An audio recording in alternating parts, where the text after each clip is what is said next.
In today's video, I'll show you how to replace the glow plug. Before removing the glow plug, add some WD-40 and let it soak for 2 days. Then, proceed as shown in the video. Compress the connector fastener, lift it up, and you'll see the glow plug soaked in WD-40. Use a 10mm socket with extenders and put it over the glow plug.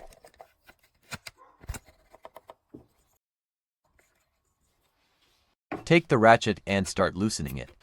Don't try to crack it loose right away. Instead, take your time and loosen it bit by bit, nice and smooth.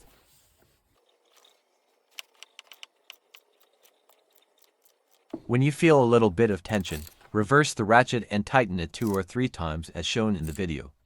Then, reverse the ratchet again and start loosening it slowly.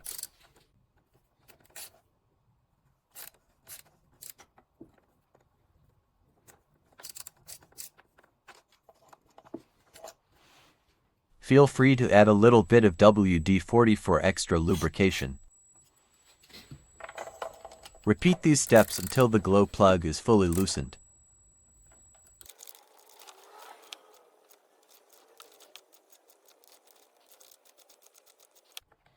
Take out the glow plug using pliers or use a magnetic extension.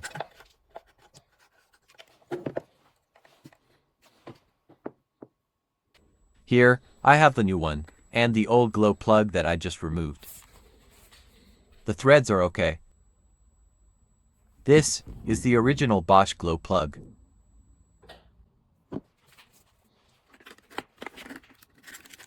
The new one comes with this cardboard protection. Check to see if they are similar before installing the new one. Drop the new one back into position. Grab the socket and start tightening it by hand until you feel some tension. Then grab the torque ratchet, set it to 13 Newton meters as the manual says, and start tightening it until you hear the specific sound. Remove all tools, insert the connector back in, and that's it. Job done. Thank you for watching.